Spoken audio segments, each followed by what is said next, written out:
Now at Netflix, they're doing something that I know is very provocative, but I also think it's quite interesting to think about. It's something that they call the keeper test. And the keeper test is basically a methodology where each manager just thinks to himself, maybe on an annual basis. You imagine that each person on your team comes into your office. You start with Stanley.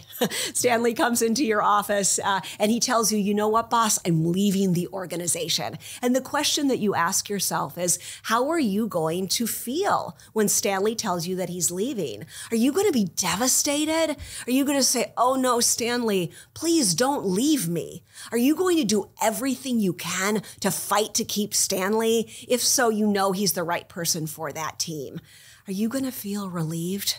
Are you going to think, oh, good, now I can spend my energy where I want to on my top performers? Or are you going to feel excited thinking about who you could get in that job? Now, if you would feel either relieved or excited when one of your employees tells you that they're leaving the organization, I think you need to ask yourself another question, which is, have I given this person the feedback that they need to succeed? And if you haven't, well, you better go give it right now. But if you've been giving that feedback and you've been giving that coaching and you would still feel excited or relieved when your employee tells you they're leaving, it's probably a signal that something needs to change.